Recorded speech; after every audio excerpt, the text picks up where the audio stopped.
Bienvenue pour ce nouveau webinaire d'Omnegy, aujourd'hui consacré aux perspectives 2025 pour ce qui est des marchés de l'énergie, donc électricité et gaz principalement. On est très heureux de vous accueillir et qui plus est, vous êtes de plus en plus nombreux. Alors, ce qui est très gratifiant pour les équipes et en particulier pour ceux qui bossent sur ce type d'événement. Donc déjà, merci, merci à tous pour votre participation. Moi, je suis Nicolas Leclerc, je suis un des cofondateurs d'Omnegy et donc je serai accompagné pour vous faire cette présentation par Edouard, notre analyste des marchés en chef. Au programme aujourd'hui, si on peut passer sur la slide. Oui. Ah, super. On va d'abord regarder dans le rétroviseur et confronter les perspectives qu'on avait l'année dernière par rapport à ce qui s'est réellement passé pendant l'année. Ensuite, on essaiera de vous donner quelques clés, et notamment des clés sur l'évolution de l'offre et de la demande sur ces deux énergies, électricité et gaz. Et en conclusion, on vous donnera des perspectives. On essaiera d'élargir aussi sur d'autres évolutions importantes qui vont avoir lieu dans les mois à venir. On a prévu un créneau d'1 heure. L'objectif est de tenir la présentation des slides en moins de 45 minutes pour avoir un deuxième temps pour répondre à toutes vos questions et finir avant midi. On vous invite à poser toutes les questions que vous auriez au fil de la présentation dans l'onglet Conversation et on essaiera d'y répondre du coup avant la fin. Et je vous informe, je ne sais pas si vous avez remarqué, mais le webinaire, comme les précédents, est enregistré. Ça nous permettra de pouvoir vous l'envoyer à l'issue du webinaire, de vous envoyer un lien de replay éventuel et ainsi que la présentation, les différentes slides qu'on va passer là. Et également les questions, enfin les réponses aux questions auxquelles on n'aurait pas réussi à répondre en live. Et donc on commence tout de suite avec la rétrospective et le crash test de nos perspectives justement de l'année dernière. Édouard. Oui, merci Nicolas pour cette présentation. Donc, je vais prendre le relais pour cette partie. Donc rapidement, comme Nicolas l'a dit, petite rétrospective. Alors d'abord sur les prix, on recule un peu sur ces derniers mois. Donc de septembre à aujourd'hui, globalement, qu'est-ce qui s'est passé? Donc d'abord sur le gaz naturel, donc ici vous avez les prix du PEG en France. Donc premièrement, avant l'hiver, on a plutôt eu un prix du gaz qui est resté stable. Parce que le marché avait bien anticipé les maintenances en Norvège, que la demande était plutôt faible et que les stocks étaient très remplis, puisque en septembre, on était entre 92 et 94% de remplissage. Donc les choses, par contre, se sont un peu moins bien déroulées au début de l'hiver. On a eu quelques incidents, comme ça arrive souvent sur les maintenances en Norvège. Il y a eu des sanctions sur Gazprom et Gazprombank, donc de la part des États-Unis, ce qui aurait pu provoquer donc des problèmes au niveau du paiement pour les États européens qui avaient toujours du gaz russe à ce moment-là. Ensuite, on a une petite accalmie au cours du mois de décembre. On voit que les prix ont plutôt bien chuté parce qu'on avait toujours beaucoup de GNL, que la Norvège s'est reprise d'un point de vue de ses exportations et que l'hiver commençait de manière assez douce. Bon, comme vous le savez tous, je pense, et si vous suivez les marchés, ça n'a pas duré, puisque à partir du mois de décembre jusqu'à aujourd'hui, les prix ont bien repris à la hausse, suite à la fin du transit gazier russe via l'Ukraine, mais également parce qu'il a fait certainement aussi beaucoup plus froid qu'anticipé. Donc il y a eu une forte remontée de la demande, et on a également pas mal puisé dans les stocks à ce sujet-là, mais on y reviendra un peu plus tard. Pour l'électricité, un petit peu moins de choses cette fois. On le voit bien sur le graphique. On a une première période, donc pareil, qui va de septembre à début de l'hiver, où les choses sont plutôt stables, aussi bien sur le spot, qui est assez bas, comme vous pouvez le voir sur la courbe en grise, et également sur les prix donc Cal plus 1, Cal plus 2, qui sont restés en fait globalement stables, alors même que sur le gaz, bah, vous voyez que c'était un peu plus voilà, en dents de scie. Donc pas d'inquiétude sur le marché de l'électricité à ce moment-là.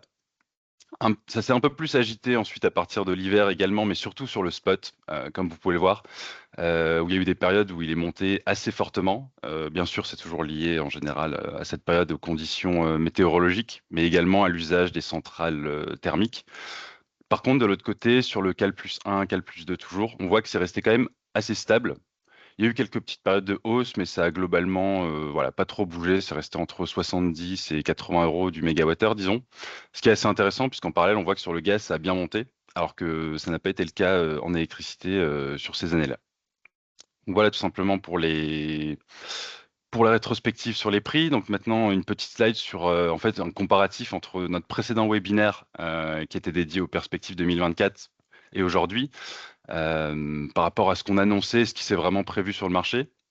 Donc nous, on avait annoncé qu'en 2024, il y aurait plutôt des flux stables, ce qui a été constaté effectivement hors les maintenances en Norvège qui des fois voilà, se passent plus ou moins bien. Mais globalement, on était plutôt bon là-dessus.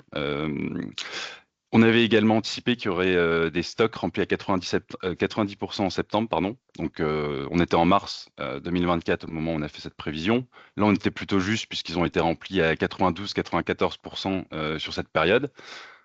Par contre, là où ça a un peu pêché, peut-être, c'est qu'on estimait que la consommation serait stable ou en baisse en gaz. Donc ça a été plutôt le cas jusqu'au début de l'hiver, en fait, en France, mais aussi bien en Europe. Simplement, à cette période-là, c'était assez dur d'estimer si l'hiver serait froid ou pas. Donc il est plus froid que ce qu'on avait estimé et les consommations, effectivement, sont remontées plus que prévu, disons. Et enfin, dans les facteurs qu'on avait mis en lumière par rapport aux hausses potentielles sur le gaz, on avait dit que c'était surtout les géopolitiques et le GNL qui joueraient là-dessus. Et effectivement, c'est plutôt ce qu'on a pu également vérifier sur 2024. La même chose pour l'électricité. Donc en mars, on avait indiqué qu'en 2024, le renouvelable ferait énormément chuter les prix, surtout sur le spot. Et ça s'est clairement vérifié puisque l'année 2024 a été une année record pour les prix spot à prix négatif, mais également un prix du spot qui restait plutôt donc assez bas globalement. Toutefois, on avait aussi indiqué qu'il y aurait potentiellement des changements assez brutaux de température qui pourraient induire des pics de prix. Bon, ça, c'est un peu le cas chaque année. Mais avec le changement climatique, c'est une manière, voilà, il y a moins de prévisions stables sur ces changements brutaux de température. Donc là, on l'a bien vu, on y reviendra pendant l'hiver sur l'électricité. On a eu ce qu'on appelait, d'un point de vue des Allemands, le Dunkelflaut, quand il fait froid et qu'il y a peu de soleil et peu de vent. Et donc, il y a des prix qui montent assez vite. On avait également indiqué qu'il faudrait que le marché du gaz reste stable pour que les prix soient bas en électricité. Donc ça a été pas forcément le cas puisque, en fait, le marché du gaz a plutôt été en hausse, mais le prix de l'électricité est quand même resté stable malgré tout, parce qu'il y a une espèce de décorrélation en fait entre hausse des prix du gaz et donc coût de production des centrales à gaz et le prix de l'électricité sur le marché qui n'a pas tant bougé malgré cette hausse des prix du gaz, mais on y reviendra également après. Donc voilà, je clôt cette En parenthèse fait, et je laisse la main à Nicolas sur cette slide. le Oui, pardon. principal fait marquant de la période et ce qu'on n'avait pas prévu, c'est que certains acteurs se sont mis à jouer contre les consommateurs. Et j'entends par là des acteurs qui ne sont pas ni des fournisseurs d'énergie, ni des producteurs. Ce sont des acteurs qui sont purement financiers et qui ont commencé à spéculer à la hausse sur les prix du gaz, notamment, et du carbone aussi, sur la petite animation juste après. Et ça, c'est quelque chose qu'on n'avait pas du tout prévu. Et ça se passe à des niveaux qui sont importants. Là, on voit que par exemple sur le gaz, il y a une position longue des fonds d'investissement de l'ordre de 300 TWh. Ce qui est colossal, c'est quasiment, c'est plus des trois quarts de la consommation française. Donc euh, il y a des acteurs qui, pour tirer un bénéfice à court terme, jouent sur le fait que la réglementation pousse à remplir les stockages, pousse à atteindre un certain nombre d'objectifs d'un point de vue sécurité d'approvisionnement, au détriment des consommateurs qui, eux, doivent aller acheter sur le marché à terme, et donc subissent finalement une hausse qui ne fait que remplir leur poche à eux. On a une situation similaire sur les quotas CO2, mais bon, c'est un marché qui est plus habitué à la spéculation parce que de base, c'est entre guillemets fait pour. L'objectif est que le prix des quotas finisse par monter pour que les actions de décarbonation deviennent rentables et soient donc engagées par les producteurs. Globalement, tout ça, ça représente une position spéculative de plus de 20 milliards d'euros en Europe sur ces deux marchés-là uniquement. Et donc, à mon sens, c'est quelque chose c'est difficile de dire quel a été l'impact sur la hausse des prix, et notamment ceux du gaz ces derniers mois. Je pense qu'il est loin d'être négligeable. 300 TWh, c'est un peu moins de 10% de la consommation européenne, donc c'est loin d'être négligeable, en tout cas c'est certain. Et je ne sais pas si c'est un fonctionnement normal des marchés de l'énergie que d'avoir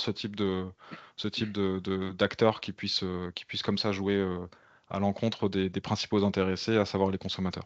Voilà, donc ça c'est vraiment le point clé, à mon avis, qu'on n'avait pas vu venir et je pense que nos chers dirigeants au niveau européen l'ont peut-être pas non plus vu venir.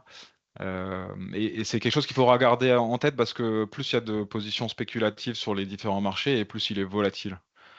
Il est volatile malgré des perspectives sur les fondamentaux dont on va parler après qui pourraient être elles moins sujettes à incertitude. Voilà, je te laisse continuer, Edouard, après cette Oui, petite parenthèse. merci Nicolas pour les éclaircissements. Donc rapidement, sur la suite, on va passer sur les fondamentaux et les drivers de ces derniers mois, sans trop s'y attarder, puisque le cœur de la présentation, comme vous pouvez enfin, le savoir, c'est sur les perspectives 2025. Donc, je voudrais très rapidement revenir sur donc marché du gaz. L'approvisionnement sur 2024. Donc, vous voyez ce graphique. Finalement, qu'est-ce qu'on peut voir? Bon, c'est que le gaz russe a disparu à la fin de l'année. J'ai inclus le mois de janvier, comme ça on voit l'effet voilà, de la partie russe tout en bas du graphique qui disparaît.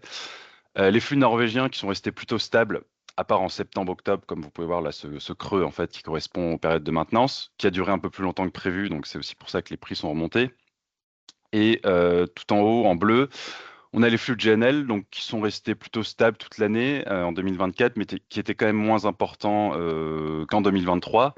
Même si on voit qu'ils ont bien rebondi à partir de l'hiver, on voit que l'air voilà, sur la partie GNL a bien grossi et qu'en janvier, on a reçu des très très grosses quantités de GNL. De l'autre côté, sur la consommation, donc globalement, si on regarde 2024, on voit qu'on était la majeure partie de l'année en dessous de la moyenne à peu près de consommation entre 2018 et 2022, donc avant crise. Par contre, à partir de l'hiver et des températures qui ont bien chuté, on voit qu'on est revenu plutôt à peu près au centre voilà, de cette moyenne. Et sur 2025, donc sur le mois de janvier, on voit également que les consommations ont plutôt bien remonté. On n'a pas le même hiver que l'année dernière, parce qu'on est à peu près 10% actuellement au-dessus des consommations par rapport à l'année dernière. Donc voilà la situation à date, bon, qui n'est pas catastrophique du tout, mais on est quand même voilà, à des niveaux de consommation un peu plus soutenus. Et encore, donc pour finir sur le gaz, les stockages dont on entend beaucoup parler. Donc actuellement, enfin fin janvier, on était à un taux de remplissage de 53,5% exactement de taux de remplissage dans les stocks, contre 70% l'année dernière à la même date. Donc on voit quand même bien qu'on est assez en dessous si on compare juste à l'année dernière. Mais nous, on a également fait le choix de comparer en fait par rapport à la période donc allant de 2016 à 2022 avant la crise de l'énergie, et on voit qu'au final, si vous regardez la courbe en rouge sur 2025, on voit qu'on est légèrement au-dessus de cette moyenne donc sur 6 ans. Donc finalement, le niveau des stocks n'est pas non plus si alarmant et si catastrophique pardon, que ça. C'est juste que si on regarde simplement par rapport à l'année dernière, effectivement, c'est mauvais. Mais si on élargit un peu la vision et qu'on regarde vraiment sur plusieurs années, on voit qu'au final, on est complètement voilà, dans la moyenne habituelle pour la saison. Donc finalement, est-ce qu'il y a besoin tant que ça de s'alarmer et de voir des prix qui montent d'autant? On aura également l'occasion d'en rediscuter à la fin. Je vais passer ensuite rapidement à l'électricité sur ces mêmes fondamentaux. Donc 2024, qui a été une très bonne année à la fois pour la production renouvelable et également nucléaire, qui s'est bien repris. Donc finalement, en fait, en France, on a eu à peu près 96% de production décarbonée et le thermique n'a jamais aussi peu servi en fait dans le mix électrique français que l'année dernière. Il a vraiment été poussé en bout de ligne de production. Et ça explique également pourquoi on a eu des prix spot très faibles, hein, puisque la France a quasiment réussi à couvrir l'intégralité de son besoin électrique grâce au nucléaire et aux renouvelables, donc avec des moyens de production, disons, peu coûteux par rapport aux centrales thermiques. Et de l'autre côté, sur la consommation, eh ben, on a à peu près le même effet en fait que sur le gaz, à savoir que en 2024, la consommation était plutôt faible sur la majeure partie de l'année, mais simplement à partir de l'hiver, eh bien c'est normal, comme il a été plutôt rigoureux à certaines périodes, et c'est encore le cas actuellement, la consommation est remontée. Et là, vous voyez également que début janvier, sur la partie en jaune du graphique, on est également à un niveau de consommation, enfin de demande, beaucoup plus élevé que l'année dernière. Donc pareil, à peu près de l'ordre de 5 à 10% en plus sur janvier 2025 versus janvier 2024. Mais rien d'inquiétant également, puisque finalement, la production en France est quand même assez élevée, surtout du point de vue de la disponibilité nucléaire qui reste excellente. Ensuite, pour conclure sur cette partie, donc ici sur ce graphique, en fait, vous avez les prix de l'électricité en jaune, jaune foncé pour la France, en jaune clair pour l'Espagne, versus les coûts de production des centrales à gaz et à charbon. Donc là, on voit un phénomène qui est assez intéressant et qui faisait un peu écho au graphique sur les prix que je montrais au tout début du gaz et de l'électricité.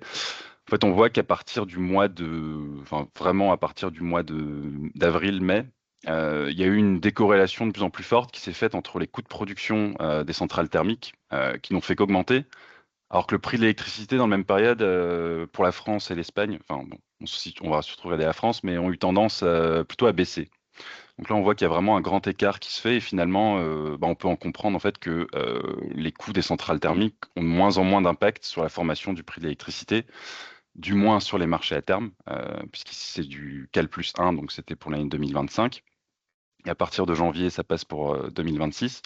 Donc voilà, c'est un phénomène qui est assez intéressant et qui indique bien qu'en fait, le renouvelable et le nucléaire en France arrivent quasiment à couvrir l'intégralité de la demande.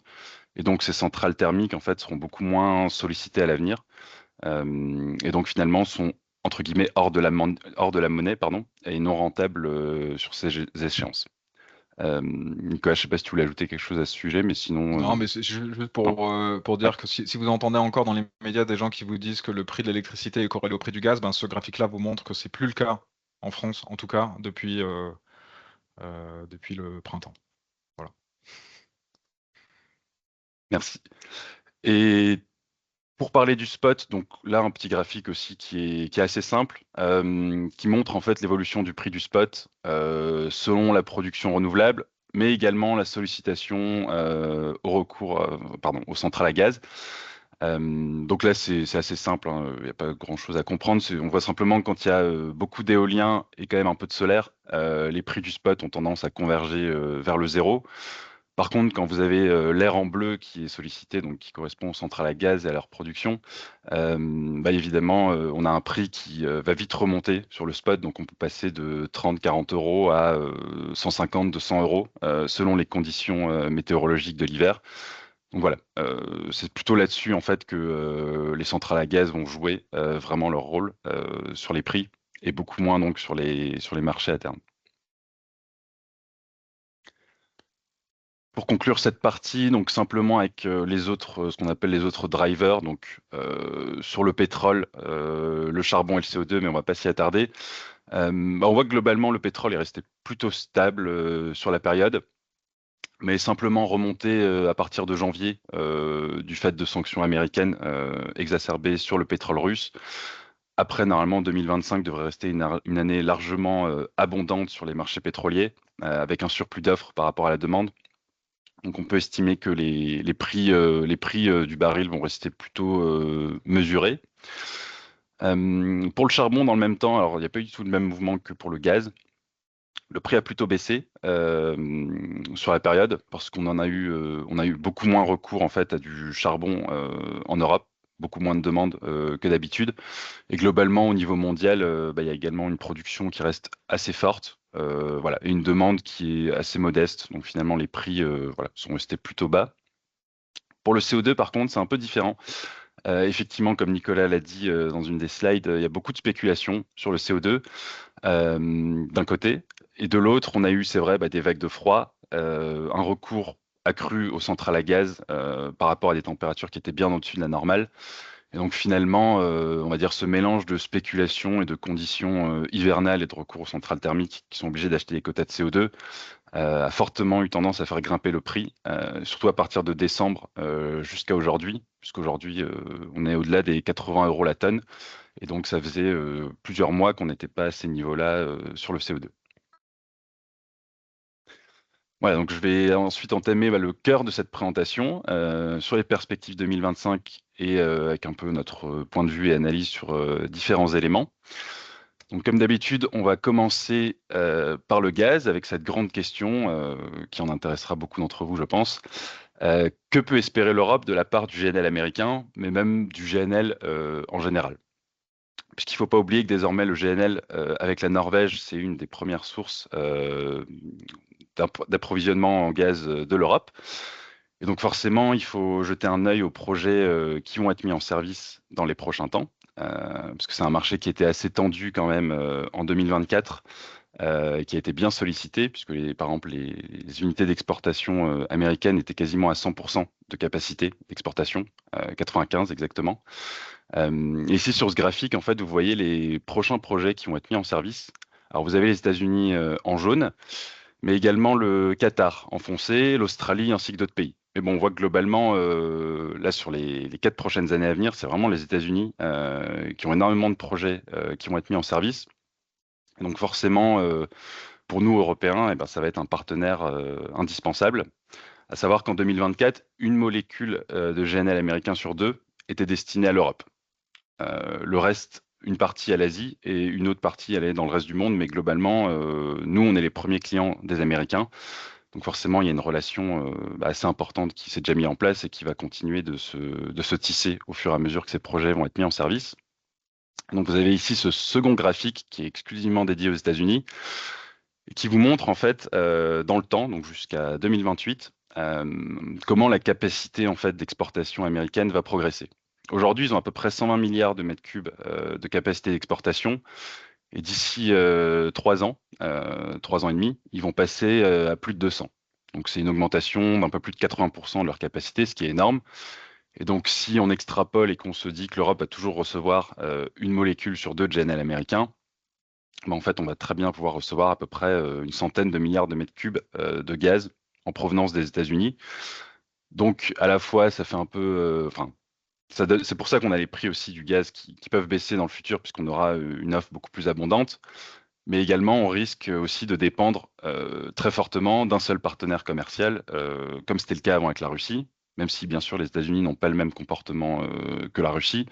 Mais il faut toujours faire attention, en tout cas, à pas dépendre d'une manière voilà, trop exacerbée d'un seul pays en ce qui concerne le gaz, parce qu'on voilà, on a bien vu ce qui pouvait arriver quand ça se passe mal. En tout cas, voilà, ça peut être un moyen de pression sur l'Europe. Donc voilà pour ces 2 graphiques qui j'espère voilà, vous auront donné quelques bonnes perspectives sur ce qu'on pourrait attendre en tout cas sur ce secteur-là. Et donc par rapport à ça, nous on a voulu faire un exercice chez Omnegy, à savoir combien du coup on devrait importer en plus de GNL cette année-ci pour remplir les stockages suffisamment et couvrir la demande. Donc on a d'un côté un scénario de l'Agence internationale de l'énergie qui dit que en 2025, les importations de GNL en Europe vont rebondir de 16%. Nous on tape plutôt sur 25%.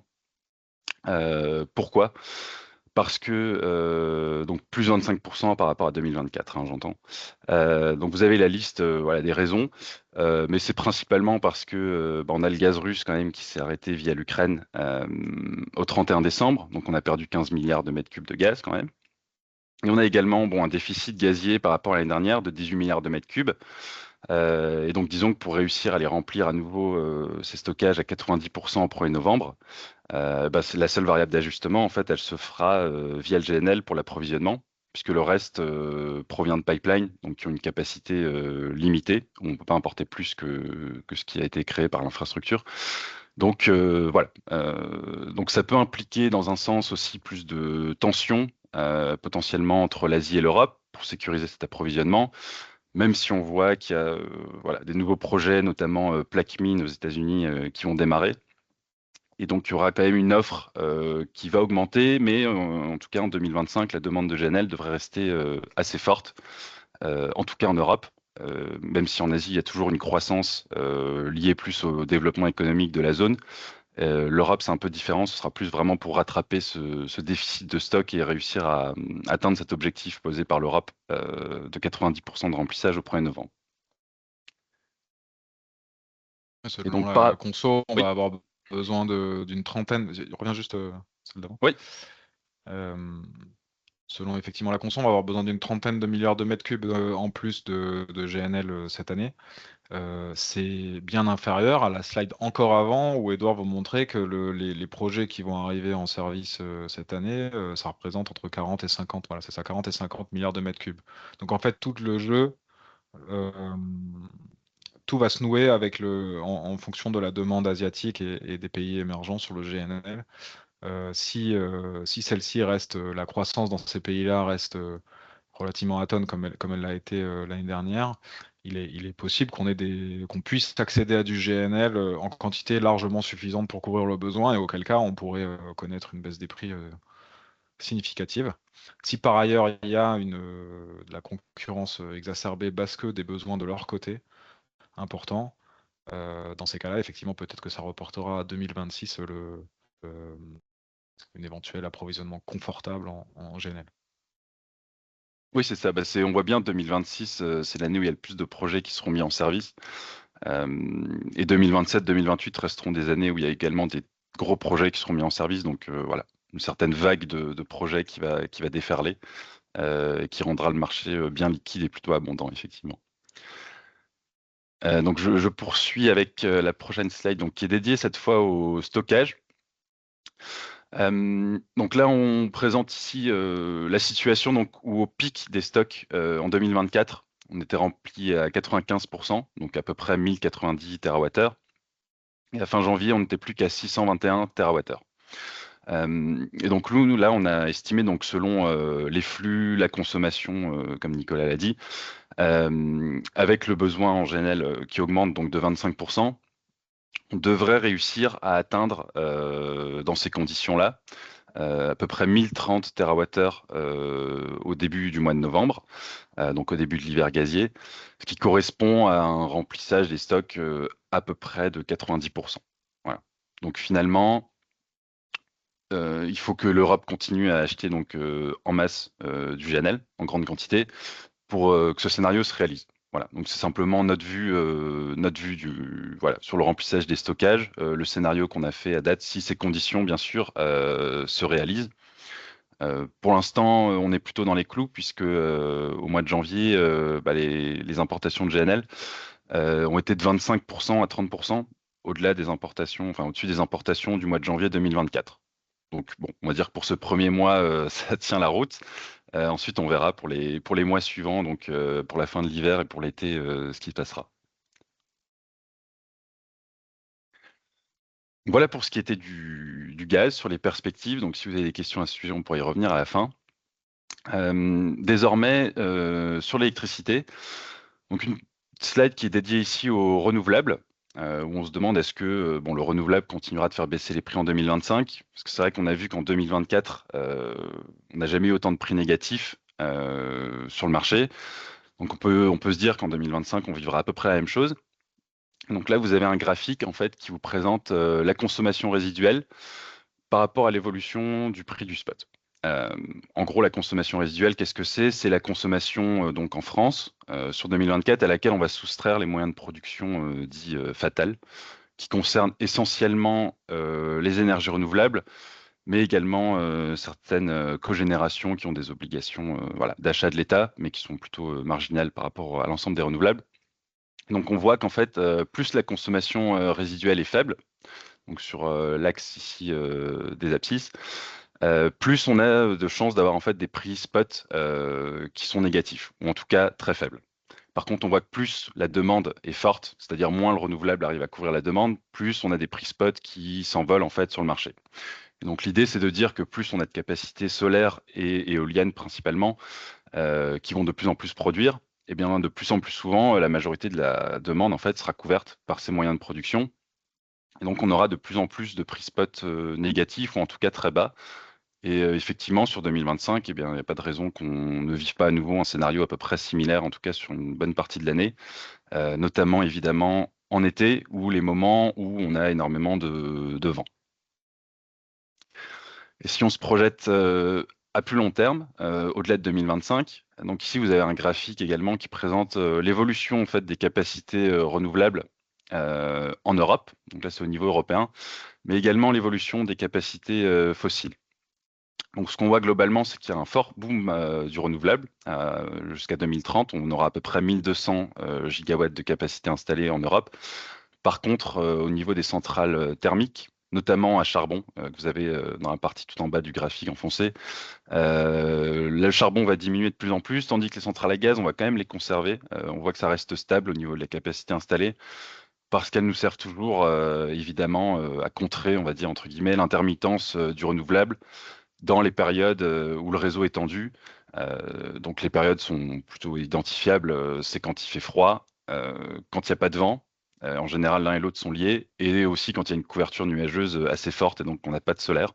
Donc il faut garder ces centrales de côté parce qu'elles servent vraiment à boucler la demande, voilà, les derniers mégawatts dont on a besoin quand il y a vraiment des grandes baisses de température et une très mauvaise production renouvelable, ce qui arrive à certains moments, voilà, comme je vous l'ai montré sur le graphique au début avec prix du spot et production renouvelable versus centrale à gaz. Et donc évidemment, en regardant ce graphique, on se dit que de plus en plus, le renouvelable va s'imposer aussi sur le marché et donc permettre au prix, normalement, en tout cas de rester mesuré, ou sur le spot, d'avoir plutôt des prix qui seront assez bas plus souvent dans l'année, voire voilà, à prix négatif aussi de plus en plus souvent. Et donc électricité oblige, et comme on est en France, évidemment, il faut aussi parler du nucléaire. Donc 2024 a été plutôt une bonne année de production pour le nucléaire français. D'ailleurs, on a aussi battu un record d'exportation en France, puisque les exportations nettes se sont élevées à 89 TWh. Donc on a battu le précédent record de 2022, donc un record vieux de 22 ans. On n'a jamais autant exporté qu'en 2024. Et pour 2025, eh bien, EDF a relevé encore sa cible de production par rapport à 2024. Là, on serait plutôt entre 350 et 370 TWh de production, sachant qu'en 2024, EDF a produit 360 TWh, ce qui n'était pas prévu de base, hein. Selon ses estimations, ils étaient bien en dessous, et ils l'ont relevé au fur et à mesure de l'année en voyant que finalement les centrales produisaient plus que ce qui était estimé. Donc là, on peut déjà se dire d'ores et déjà que 2025 sera plutôt une bonne année de production nucléaire, toujours, à des niveaux supérieurs à l'année dernière. Il en sera de même pour 2026, puisque la cible posée par EDF est la même. Et si vous regardez sur le graphique, eh bien, on voit effectivement que là, en 2025, on commence l'année avec un niveau de disponibilité qui est plus élevé que 2024, également que toutes les années précédentes qui sont présentes sur les courbes en jaune. Par contre, on produit quand même toujours moins que sur la période avant crise de l'énergie, où EDF, avec ses centrales, avait plutôt l'habitude de produire à peu près aux alentours de 400 TWh d'électricité. Donc selon les énergéticiens, il pourra revenir à ces niveaux de production, mais pas avant 2030 vraisemblablement, même si au final les perspectives sont plutôt positives, puisque on relève les cibles de production, ce qui protège également le prix français de trop grosses variations sur les marchés à terme, parce qu'on a ce grand bandeau nucléaire finalement qui s'élargit et qui nous permettra donc de couvrir aussi majoritairement la demande et de continuer à toujours exporter. Donc disons que les perspectives là pour l'année en cours et l'année prochaine sont plutôt assez favorables sur l'électricité et le marché français. Est-ce que Nicolas, tu voulais commenter ces slides ou je Bien m'en sûr, occupe? bien sûr, bien sûr, bien sûr. Donc en fait là, ce qu'on essaie de vous présenter ici, c'est la courbe des prix futurs à date et de la comparer avec les principaux marqueurs. Ce qu'on appelle marqueurs, finalement, c'est des énergies compétitives, entre guillemets, qui pourraient inciter à un changement de comportement, un arbitrage. Et donc du coup, ça agit comme des résistances, des supports naturels au prix et à leur évolution. Ça guide un peu tout ça. Donc là, par exemple, vous avez la courbe en vert, la courbe des prix forward sur le TTF en janvier 2025, qui est comparée avec la livraison depuis le Henry Hub américain de GNL jusqu'en Europe. Donc ça, c'est finalement l'écart entre les deux. C'est la marge que font les producteurs, enfin en tout cas les approvisionneurs à partir de GNL américain. Ils se font une marge de l'ordre de 25 euros du mégawattheure en ce moment par bateau qui ramène en Europe depuis les US. En jaune, vous avez donc le prix asiatique, hein, qui est finalement notre principal compétiteur pour le, pour l'acquisition de ces bateaux.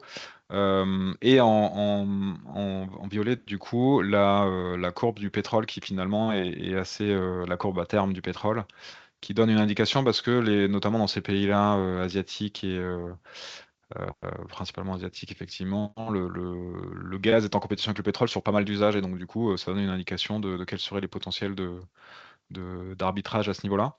Ce qu'on voit, c'est que du coup, évidemment, nous, en Europe, le TTF ne peut pas beaucoup dépasser le JKM, sinon, évidemment, beaucoup de bateaux arrivent et ce qui fait réduire le prix. À l'inverse, il ne pourra pas descendre en dessous du prix américain parce qu'on aura toujours besoin de bateaux de GNL pour couvrir le bilan tant qu'on ne réduit pas la consommation drastiquement. Et ça reste borné par finalement le coût de production à partir des centrales à charbon, donc c'est la bande grise.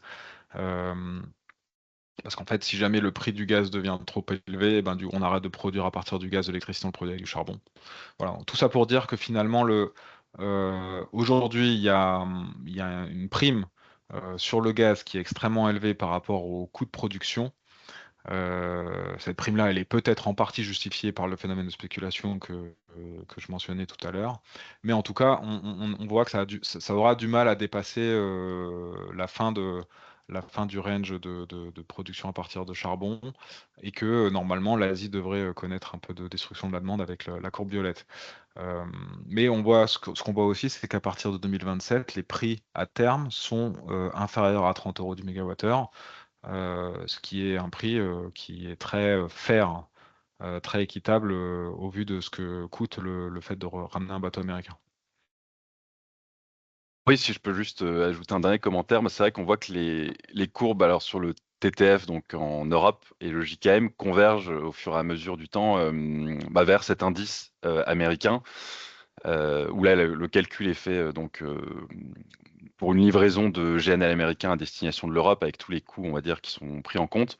Donc on voit qu'au fur et à mesure que les projets de GNL et que le marché sera abondant sont mis en place, on va arriver vers un optimal de prix, normalement, voilà, où on se rapproche vraiment de ce que ça coûte pour un producteur américain d'envoyer du GNL en Europe, et donc d'avoir un prix qui est effectivement plus équitable, comme le disait Nicolas, donc qui converge vers 30 euros à peu près du mégawattheure sur cet horizon.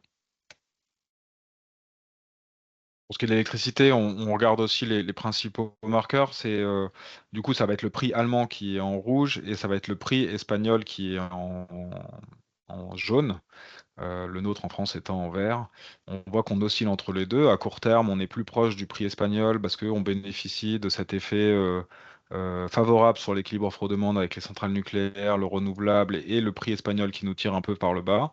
Ça nous évite au prix français de grimper au niveau des prix allemands à plus de 100 euros du mégawattheure, euh, voire même proche du coup des coûts de production à partir d'une centrale à gaz, hein, qui sont encore supérieurs.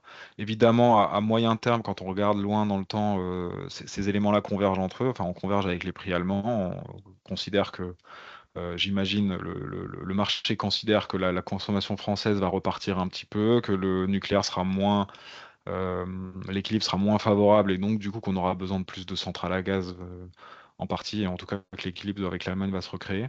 Ce qu'on voit aussi surtout, c'est que le prix français est par rapport à des estimations de l'entreprise qui s'appelle Kepler, hein, qui est spécialiste de ces sujets-là, les estimations du spot sur les différentes échéances à très long terme, hein. Donc ils font des modélisations extrêmement complexes avec la consommation, la production, etc., le climat et puis les différentes disponibilités, les coûts de production de chacun de. Ils font des analyses statistiques et ils essayent de calculer quel serait le prix spot aux différentes échéances. Donc c'est les pointillés qui sont en bas avec l'intervalle vert. Donc on voit qu'ils sont bien inférieurs avec ce que le marché aujourd'hui price comme étant une valeur équitable de l'approvisionnement à ces horizons-là. Enfin, la prime de risque est élevée.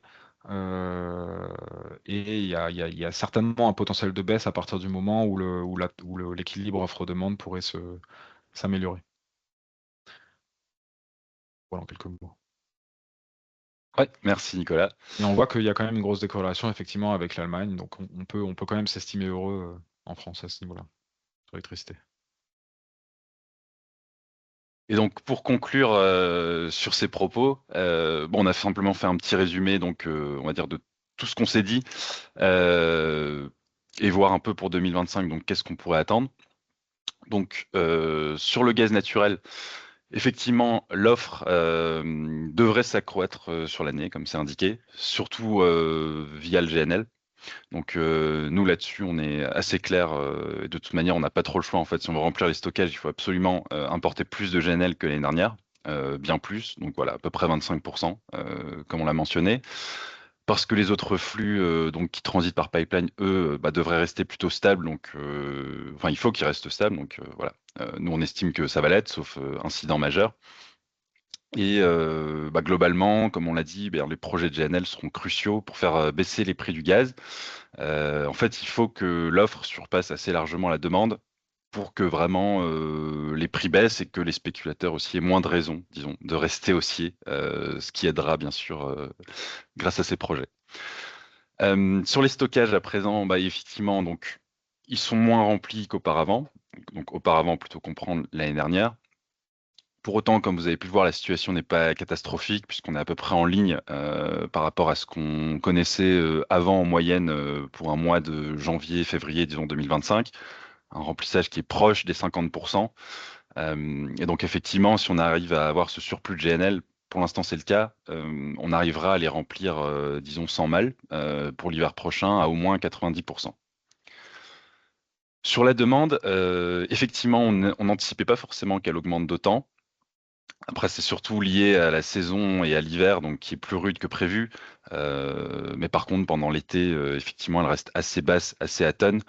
Et comme les perspectives économiques pour l'instant en Europe sont plutôt modérées, disons, il n'y aura pas de grosse reprise de la consommation, par exemple en industrie globalement. Il y a également des efforts de sobriété qui ont été faits, donc dans tous les cas, on ne va pas voir la consommation gazière, que ce soit en France ou au niveau européen, rebondir à des niveaux stratosphériques.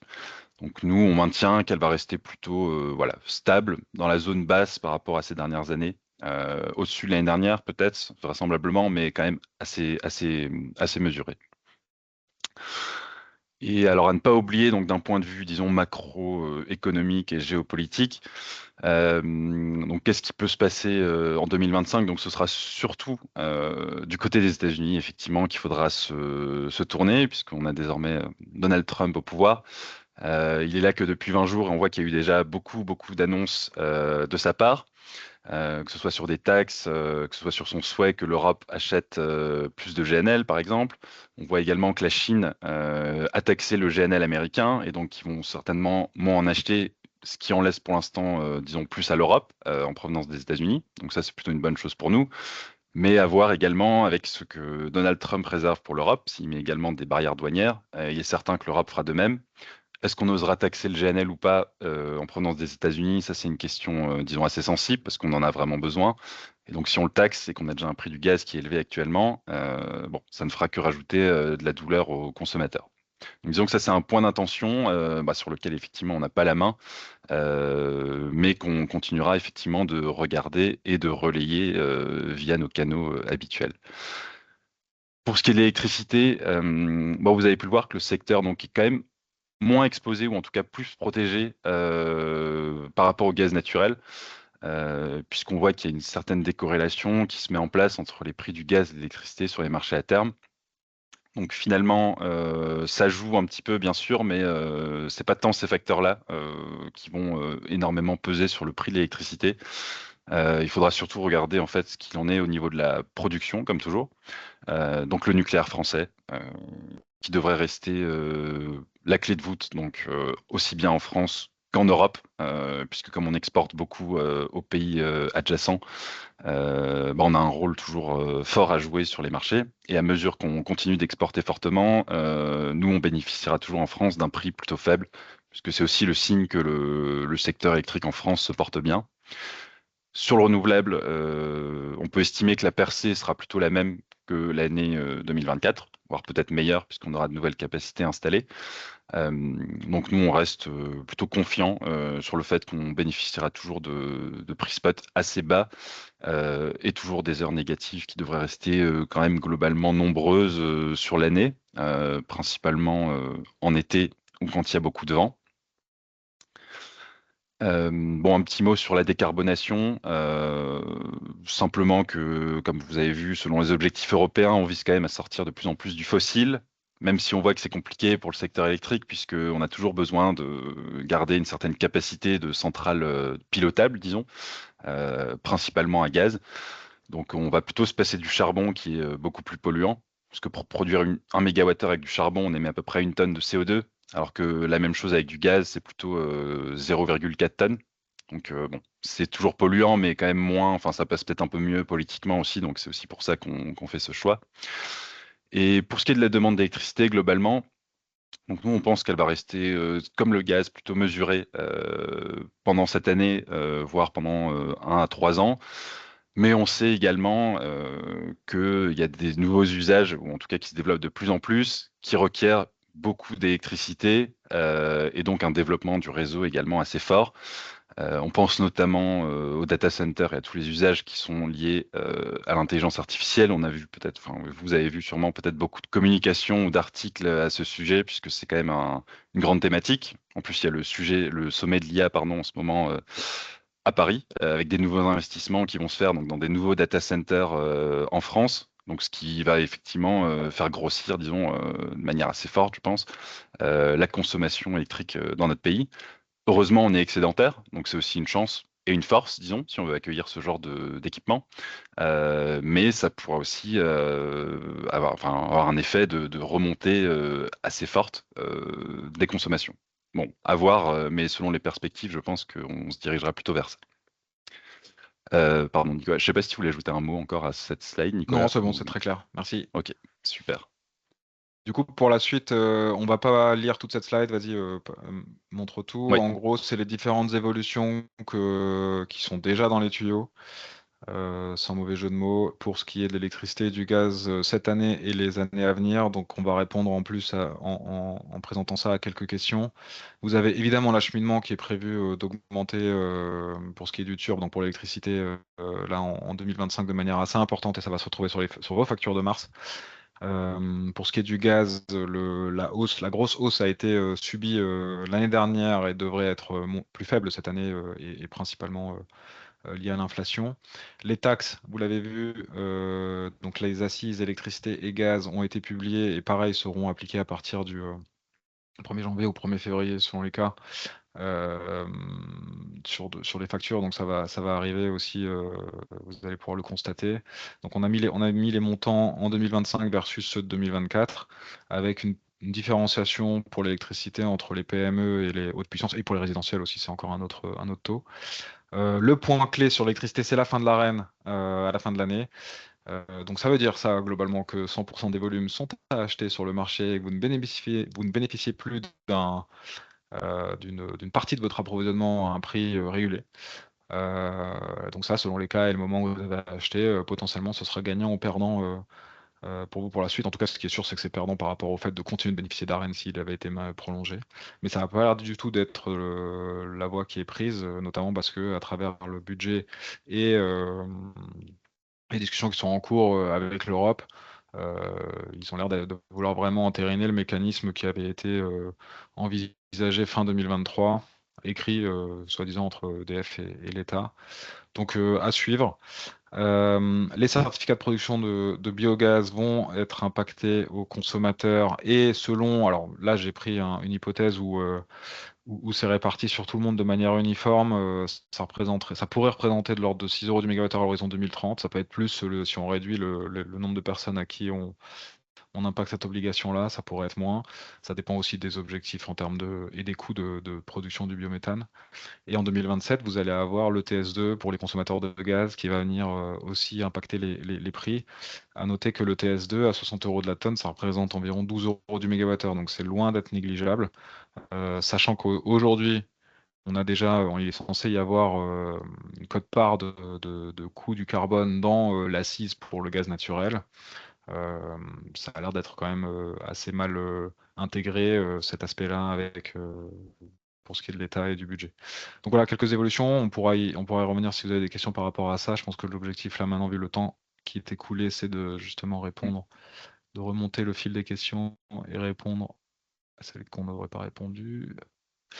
Est-ce qu'on a intégré la biomasse? Alors non, on n'a pas intégré la biomasse, effectivement. C'est pas du tout un sujet sur lequel on bosse côté Omnegy.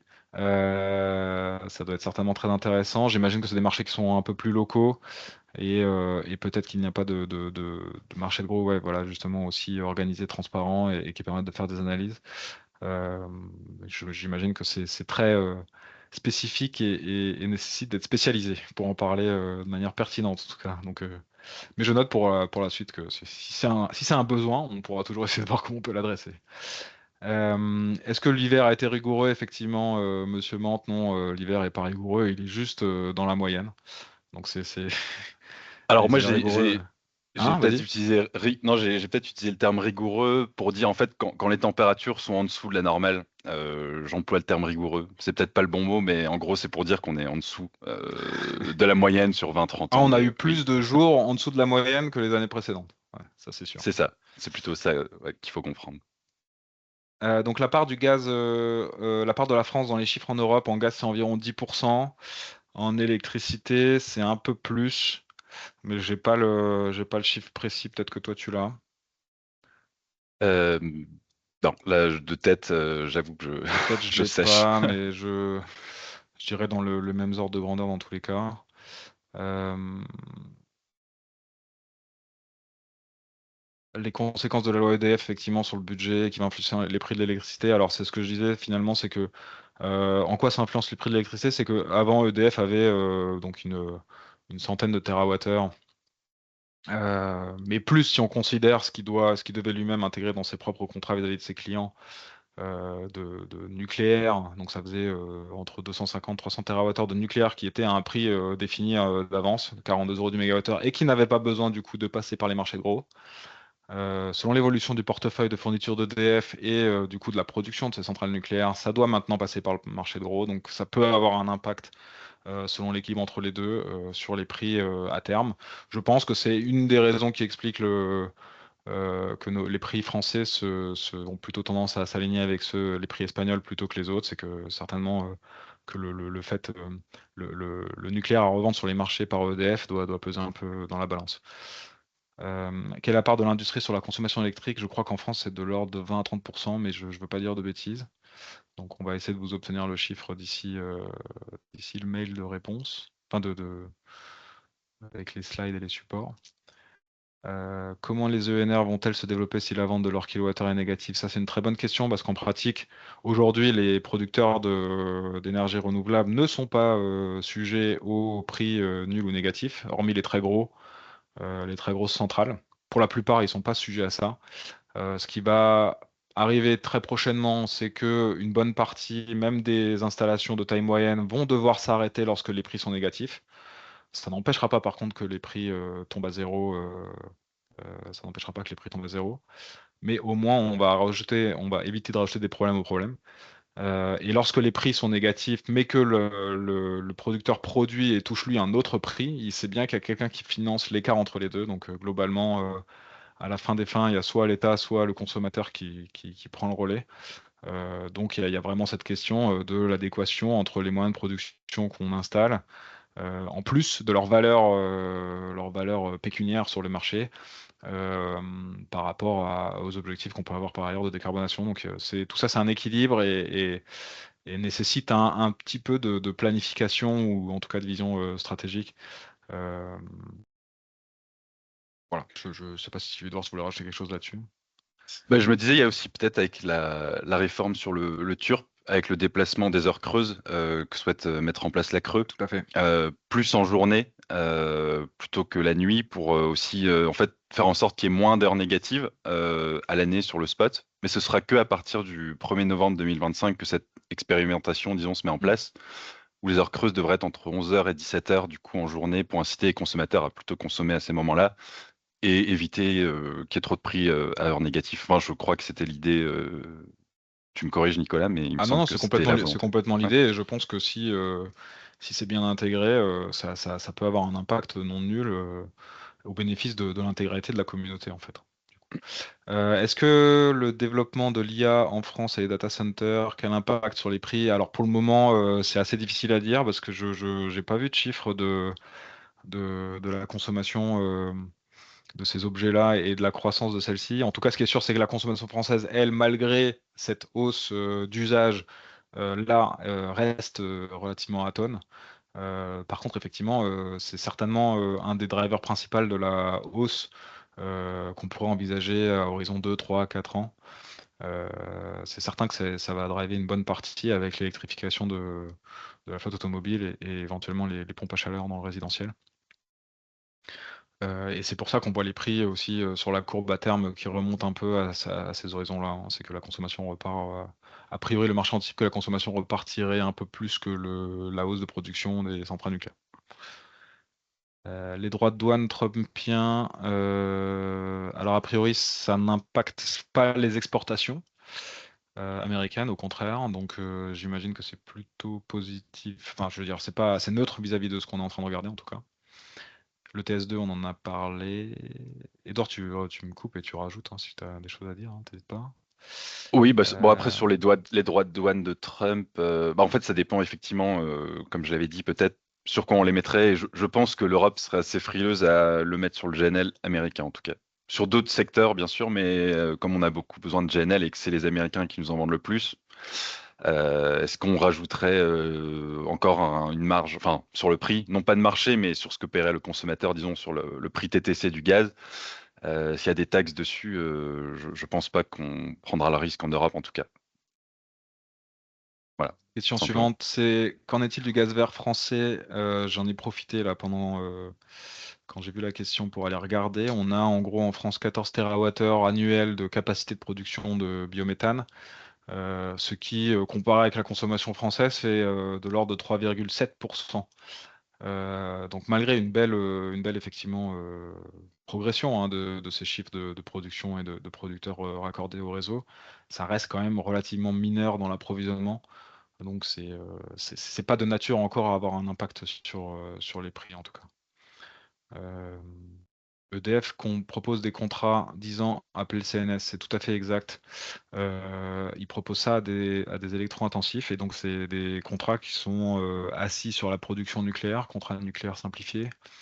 Euh, c'est Ça peut être intéressant. À noter que ça ressemble un peu à un PPA sur des centrales nucléaires et par contre, vous n'avez pas de garantie ni sur le prix ni sur les volumes, a priori, donc ça reste encore pour le moment, ça a du mal à être adopté, quoi. Et quand on connaît ni le prix ni les quantités qu'on achète, euh, c'est difficile de se projeter. Donc, mais a priori, de ce que j'entends par ailleurs, ils sont en train de réfléchir à améliorer la proposition commerciale qui est faite, donc à voir.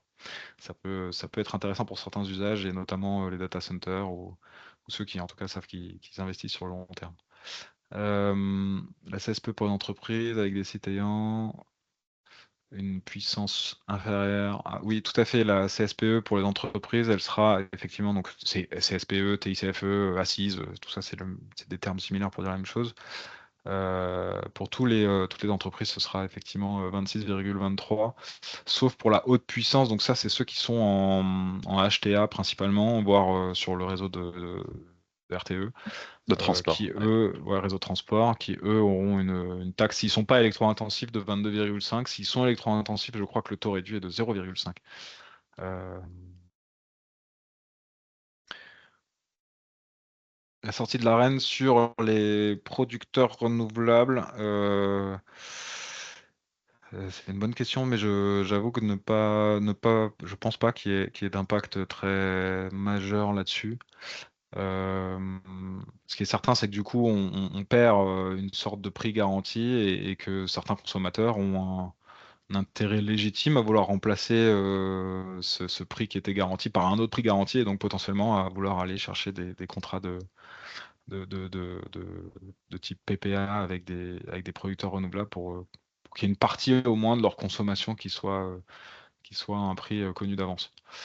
Euh, mais je pense que l'arène et la production renouvelable sont deux sujets qui sont relativement distincts, parce que l'arène étant vraiment contractuelle, alors que le renouvelable a un impact très physique sur le marché. Alors tout à fait, l'arène sera remplacée par un mécanisme de plafonnement des prix. Alors en fait, c'est plutôt un mécanisme de plafonnement de la rente d'EDF. Donc il va être regardé les gains que va faire EDF sur la vente de l'énergie nucléaire, que ce soit sur le réseau ou auprès de ses propres consommateurs, seront regardés par la Commission de régulation de l'énergie et ça dépasse certains niveaux. Donc il y a deux seuils.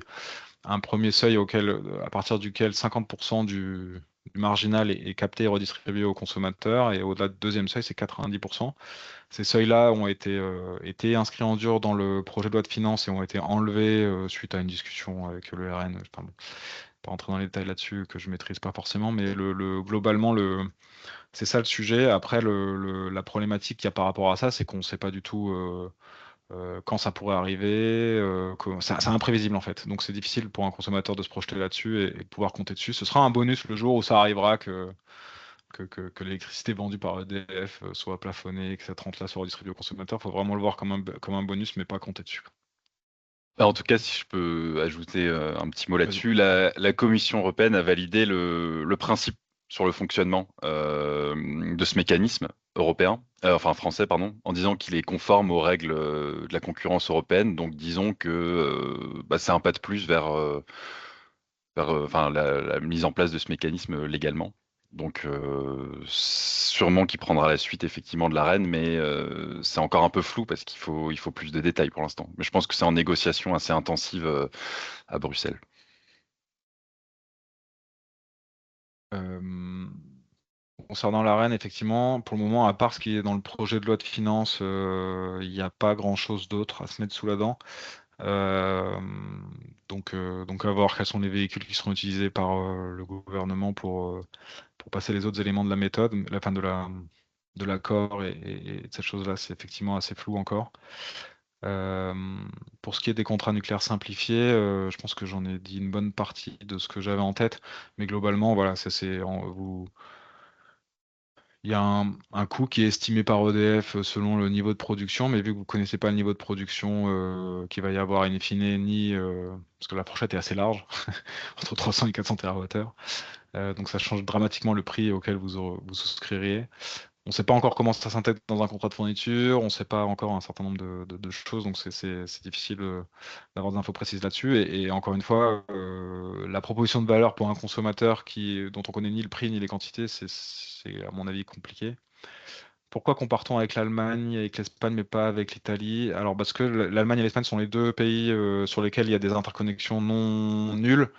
Pas que l'interconnexion avec l'Italie soit nulle, mais elle est de beaucoup plus petite taille. L'Italie est une péninsule électrique aussi, euh, et relativement décorrélée du reste de l'Europe. Si vous regardez un peu les prix, que ce soit sur le spot ou les prix à terme, avec des prix bien plus élevés.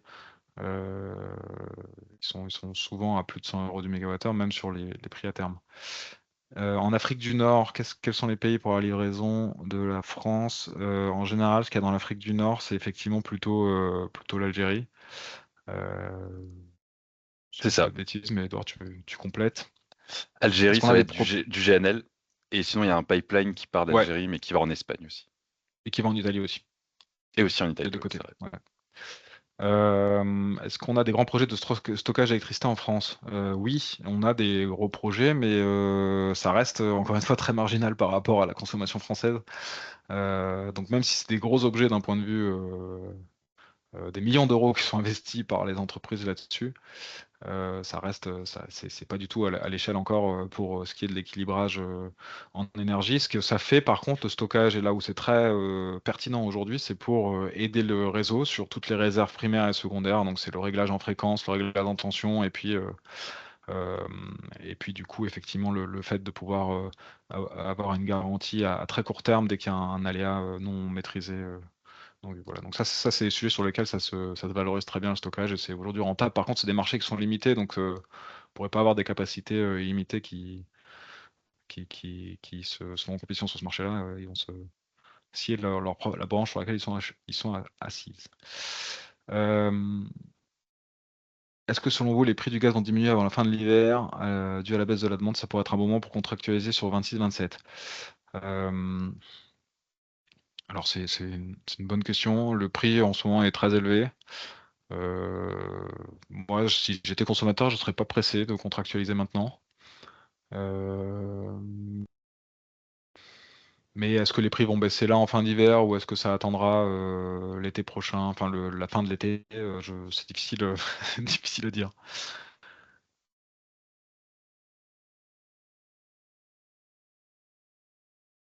Alors, les prix seraient capés à 85 euros du mégawattheure, j'imagine qu'on me parle du CNS, auquel cas c'est une bonne nouvelle, mais ça reste très cher, hein, 85 euros du mégawattheure. Quelle marge en moyenne à rajouter au prix spot pour avoir le prix payé par les consommateurs finaux? Alors, les consommateurs finaux payent rarement le prix spot. Parce que justement, ils vont aller acheter un prix fixe à moyen terme, et donc du coup, c'est plutôt les prix forward qu'il faut regarder, donc les prix calendaires notamment dont on a dont on a pas mal parlé pendant la présentation. Il y a une influence évidemment entre des uns sur les autres. C'est ce qu'on expliquait en début de présentation avec le fait que lorsque les prix spot sont vraiment bas et plutôt principalement formés par les énergies renouvelables, etc., ça a tendance à percoler plus loin dans la courbe. Euh, Mais c'est une relation indirecte, quoi. C'est pas direct. Vous pouvez pas dire que les prix spot baissent, donc du coup mon prix de contrat va baisser. Enfin, c'est pas si immédiat que ça. Que conseillez-vous pour les couvertures ELEC et gaz pour 26-27? Bah, ça dépend à quel niveau vous êtes aujourd'hui et du coup le temps qui reste, mais ça on le connaît un peu.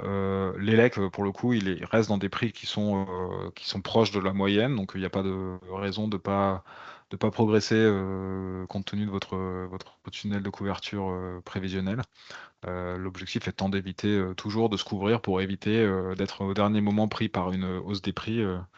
Donc ceux qui ne sont pas couverts sur 2025 et qui ont subi effectivement la hausse des prix de Q4 2024 sur le gaz, par exemple, voilà, l'objectif est d'éviter de se retrouver dans cette situation.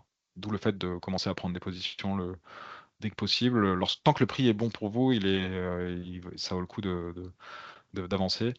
Euh, pour 2027, en gaz, le prix est déjà meilleur, donc c'est pareil, je pense que ça vaut le coup de continuer. 2026, il y a une vraie question, effectivement, et ça, je pense que c'est plus un sujet de capacité à pouvoir payer le prix actuel pour 2026, pour vous en tant que consommateur, euh, ou est-ce qu'il est trop élevé? Ce qu'il faut surtout pas faire, c'est cliquer un prix qui est trop élevé que vous ne serez pas en mesure de payer.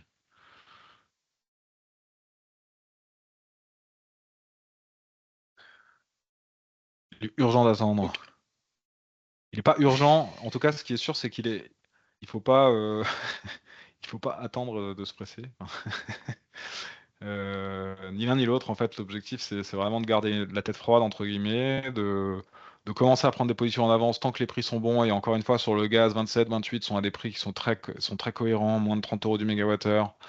Sur l'électricité, sur le moyen terme, c'est pareil, vous obtenez des prix de l'ordre de 60 €, 60 et 65 selon les moments, mais des prix qui sont très cohérents sur les horizons un peu plus lointains aujourd'hui. Donc, il y a peu de chances que ces prix-là baissent encore. Par contre, vous exposez, si jamais si vous les prenez pas maintenant, vous vous exposez au fait qu'ils augmentent et qu'ils se retrouvent au prix actuel de 2026 ou 2025. Donc c'est toujours, je pense que sur l'énergie, le meilleur conseil qu'on peut donner, c'est d'anticiper le plus loin possible. Souscrire 2, 3 ans en avance, voire plus, si c'est possible. Je pense que c'est le meilleur conseil sur le long terme pour éviter les risques qui sont supérieurs à la hausse que les espérances de gain à la baisse, hein, toujours. Et je pense qu'on a Ouais. largement dépassé, donc je vous propose qu'on réponde sur les autres questions éventuelles. S'il y en a, on y répondra par mail. On vous remercie en tout cas à tous pour votre participation active à ce webinaire. Ça fait vraiment, voilà, c'est très gratifiant pour nous en tant que présentateur et on bossait dessus. On espère en tout cas que vous avez trouvé des réponses et des clés de compréhension sur tout ça. Grand merci évidemment à Edouard pour tout ton travail et ta présentation de grande Ouais, qualité, merci la Nicolas. clarté des explications. Merci à toutes les autres équipes que vous ne voyez pas forcément là, mais qui ont contribué à rendre ce webinaire possible. On est très preneur toujours de vos retours, de vos feedbacks sur le contenu, sur le format, sur des idées pour des nouvelles éditions, éventuellement des nouvelles énergies à regarder, hein, la biomasse par exemple. Et je vous rappelle évidemment pour ceux qui sont encore avec nous que vous allez recevoir un mail, mais tous les autres aussi, un mail avec le lien de replay, la présentation et donc les réponses aux questions qu'on n'a pas répondu. Enfin, je sais que c'est trop tard, mais je vous souhaite quand même une très belle année 2025 et je vous dis du coup à bientôt pour un nouveau webinaire.